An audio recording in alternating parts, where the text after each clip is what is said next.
In this video, you will learn how to prove overlapping triangles congruent. The most challenging part about overlapping triangle proofs is trying to identify which two triangles that you are trying to prove congruent. So you're really going to have to rely on those givens and be diligent about labeling your diagram with tick marks in order to determine which triangles to prove congruent. In this section, there are no new theorems. It's really all about the diagrams and being able to accurately identify those overlapping triangles. So what I'd like you to do with this first example, this is an easier example of proving two overlapping triangles congruent. So I'd like you to start by labeling the diagram with the givens and then try to complete this proof on your own. See if you can complete it. You already have all the knowledge of all the theorems that you need in order to prove angle D is congruent to angle S. So take a couple minutes, try this proof, pause the video now, and when you're done, press play.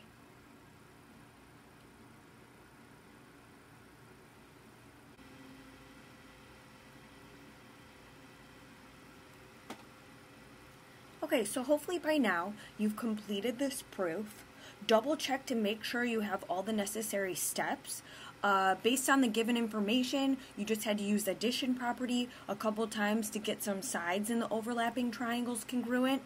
But there is only one set of overlapping triangles to prove here. Triangle DCT and triangle VFS.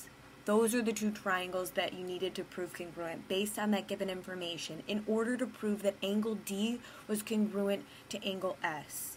So double check your steps, make sure you have everything you need before we move on to the next example.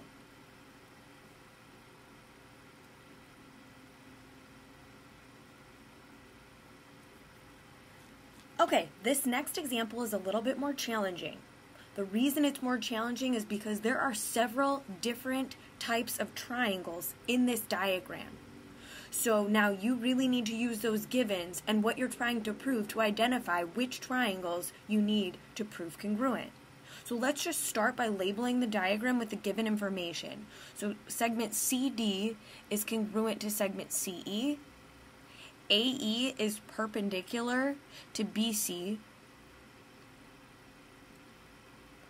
And BD is perpendicular to AC. And eventually, I want to somehow prove that segment AE is congruent to segment BD. So I'm going to highlight those here in blue. So AE is congruent to BD.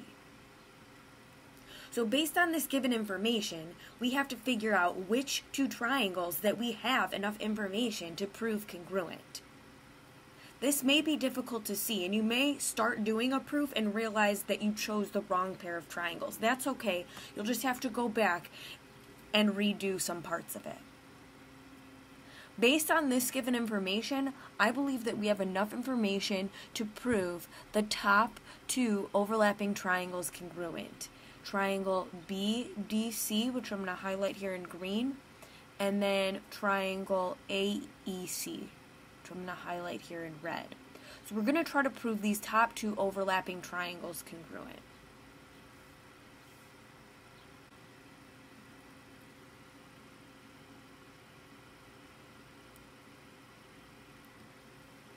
Alright, from the givens we only have a side in the triangles. But right away, looking at the last two givens, perpendicular, I know that means right angles.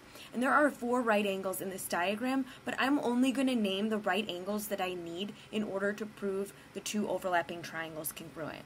So I may even use a number. I'll call this number 1 and then number 2, just to make it easier.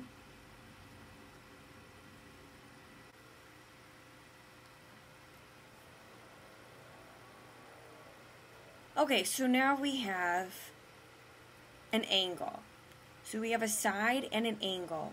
And now this is where a lot of people get stuck in this proof. They don't know where to go from here. They don't know what the third corresponding part is. But if you look carefully at the two triangles, notice that they both share angle C. So I know that typically we use the reflexive property on sides, but I know that we also mentioned we can use it on angles. And in this section, that's where you're going to use it the most. So look for those angles that they have in common, those angles that they share. Okay, so then there's only one additional step after proving the triangle's congruent, to use CP/CTC to prove segment AE is congruent to segment BD. So those are just a couple examples where you have to prove overlapping triangles congruent, just to kind of give you a feel for how to get those started.